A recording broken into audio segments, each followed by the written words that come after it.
University Scholars Medal, and be the first non-Penn State alumnus to receive it. Was said earlier, my family has a long history with this state and with this great university. Kelly's family are Scranton. Both my father-in-law and brother-in-law attended Penn State. Both played football here. Back in the 30s, according to my father-in-law, he had to play offense and defense. That's sort of what I did.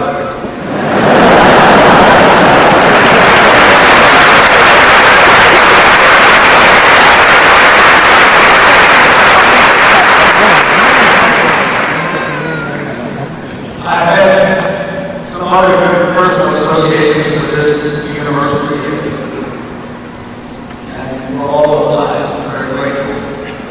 I'm grateful for the establishment of a scholarship college of education in my late father-in-law's name. It means a great deal to my wife, and me, and my daughter. And I'm grateful to be here because of what Penn State represents. This school was a land-grant school, and the darkest hours of our nation's history. Because President Lincoln and his contemporaries knew even then that our nation's future depended upon the widest possible spur of knowledge.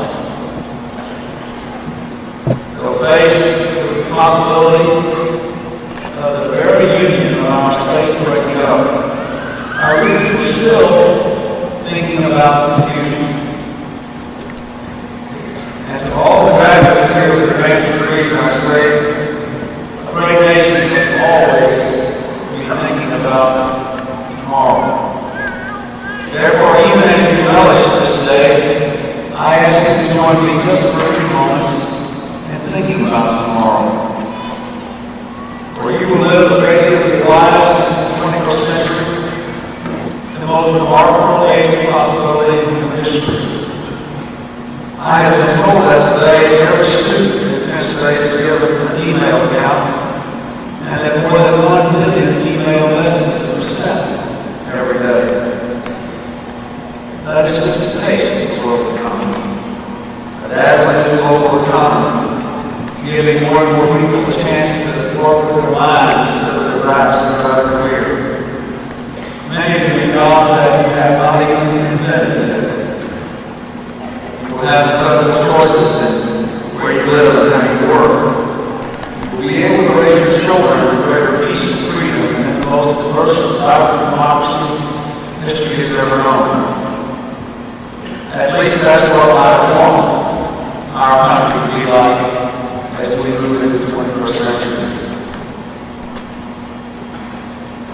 Almost 5 years ago, at my alma mater, Georgetown, I gave 3 speeches about my vision of America's future in the 21st century, and a strategy for how I thought we ought to achieve that future.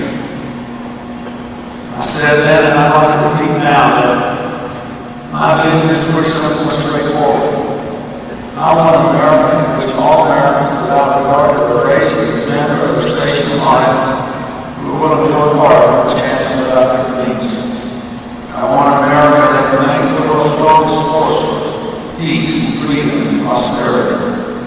And I want an America that is no longer being driven apart by our differences, but instead is coming together around our shared values and respect for our diversity. My wife says in her book, I really believe it takes a village of all our people working together to make the most of our lives. To build that kind of America, we have to be able to honestly meet our challenges and protect our values. We have to find ways to create these opportunities for all Americans. We have to find ways to build strong communities, and we have got to find ways to get more personal responsibility from all our citizens. Opportunity, responsibility, community. These are values that have made our country strong, that have built great institutions like Penn State, that guide my actions as president. I I believe it was to guide our nation as we prepare for tomorrow's of the 21st century. What I want to do here and in the other investment addresses I will be making is to talk about what has occurred in the last 4 years and even more importantly, what must still occur if we're going to realize this vision, give opportunities to everybody on the world for, to keep our country strong source of peace and freedom, and to rebuild our sense of unity and community around shared ethic responsibility. Compared to 4 years ago, there is clearly more opportunity. A much lower deficit, increased access to education, a renewed commitment to a clean environment, safe streets, 8.5 million new jobs, low inflation, record numbers of exports to businesses. But we all know there are also a lot of other problems with the economy, a lot of uncertainty, and much more to do to give our people a chance to succeed. Compared to 4 years ago, the world is more peaceful and safer. The nuclear threat has diminished. Peace and freedom are taking hold from Haiti, South Africa, Northern Ireland, from Boston to the Middle East. But there is a lot more to do to make the American people safe from the 21st century threats of terrorism, organized crime, and redlining, weapons proliferation, and global environmental threats. In future speeches, I'll discuss all these things at greater length. Today, I'd like to ask you to kind of travel along with me as we look at America's present and future in terms of that third objective, inspiring a stronger, more united American community, rooted in a greater commitment to personal responsibility and community service. What you have done here today is in and of itself an act of responsibility. By getting some massive leave about yourselves and your families, and you as all America, we need more people, many more people, with much higher levels of education, and even more importantly, with the developability to learn for a lifetime.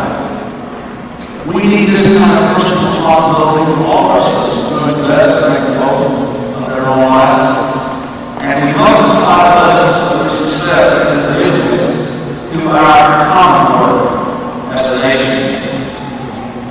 I believe we are living through a period of most profound change in the way we work, the way we live, the way we relate to each other, and the rest of the world in 100 years, since we moved from the agricultural into the industrial age. At the turn of the century, about 100 years ago, people whose generations had lived their lives rising and setting the sun moved from the country to the city. They walked in the streetcar from homes, south of factories. That time presented enormous opportunities, but also great challenges. 100 years ago, many people's lives were upgraded, but not improved. And for many, not only their livelihoods, but the value of which they lived were threatened by changes today. In response to the challenges of that time, a gifted generation of reformers, led first by Theodore and then by Will Wilson, worked to harness the power of our nation's government so that it could extend the benefits